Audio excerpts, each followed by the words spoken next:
जी अस्सलाम वालेकुम। आज कंक्रीट के बारे में मैं ये वीडियो बना रहा हूँ कि रेडी मिक्स कंक्रीट साइट के ऊपर हाई राइज बिल्डिंग के लिए ये कैसे होती है। ये ट्रांजिट मिक्सर खड़ा है सामने और इसके साथ ये पंप ये लगा हुआ है, कंक्रीट पंप। ये कंक्रीट पंप यहाँ से ट्रांजिट मिक्सर से ये कंक्रीट लेके इसको ऊपर थ्रो करता है। इसके मुख्तलिफ पावर के होते हैं, हॉर्स पावर के पंप होते हैं। साथ इसकी लेंथ भी वेरी करती है, 35 मीटर का भी होता है, 48 मीटर की लेंथ का भी ये पंप होता है, 52 मीटर का भी होता है। इससे भी काफ़ी इसकी लेंथ ज़्यादा होती है। वो डिपेंड करता है कि कितनी हाइट है।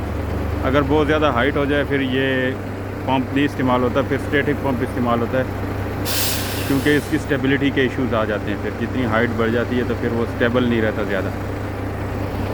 तो इसकी एक ख़ास किस्म की हाइट होती है जिसको ये कवर करता है। तो ये ट्रांजिट मिक्सर है, ये इसको ट्रांजिट मिक्सर कहते हैं, कंक्रीट ट्रांजिट मिक्सर। ये प्लांट के ऊपर कंक्रीट बैच होती है, फिर इस ट्रांजिट मिक्सर में वो फिल होती है और ये रास्ते में इसको मिक्स करता हुआ साइड के ऊपर लेके आता है।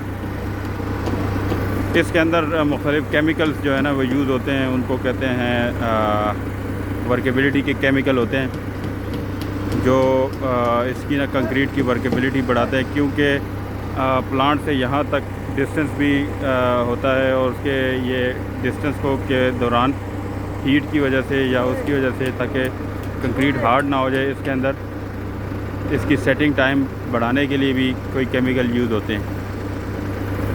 साथ इसके फ़्लो को मेंटेन करने के लिए इसके अंदर जो है ना एडमिक्सर डाले जाते हैं।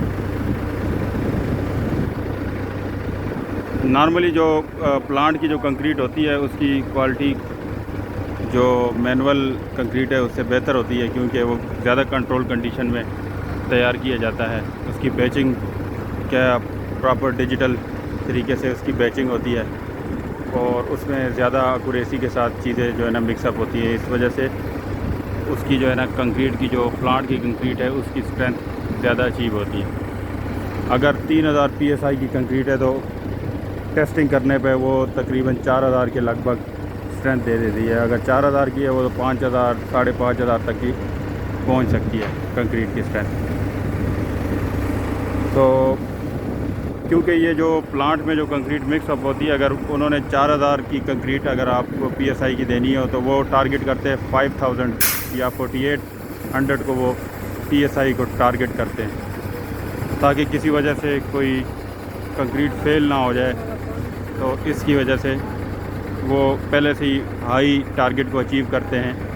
4000 की जगह वो 4800 PSI को अचीव करते हैं, तो कंक्रीट ऑटोमेटिकली उसकी स्ट्रेंथ जो है ना ज़्यादा आती है।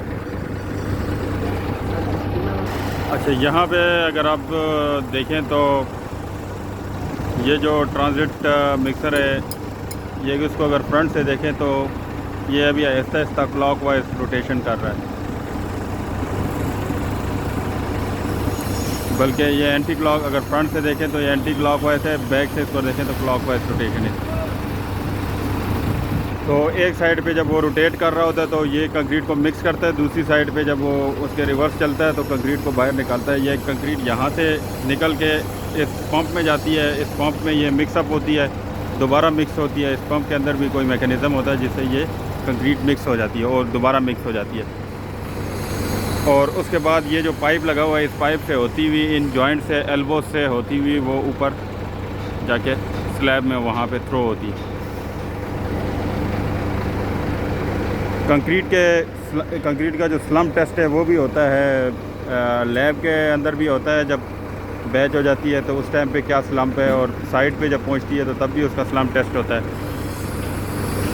और नॉर्मली जो स्लम्प होता है साइड के ऊपर वो भी फिर रिड्यूस हो जाता है, क्योंकि अगर 150 mm का स्लम्प है या 140 mm का स्लम्प है साइड के ऊपर, तो वो यहाँ से जब थ्रो के ऊपर जाता है तो वो और भी रिड्यूस हो जाता है, क्योंकि इस पाइप के अंदर से जो हीट होती है उस हीट की वजह से वो रिड्यूस होता है। ये करीब से आप देख सकते हैं।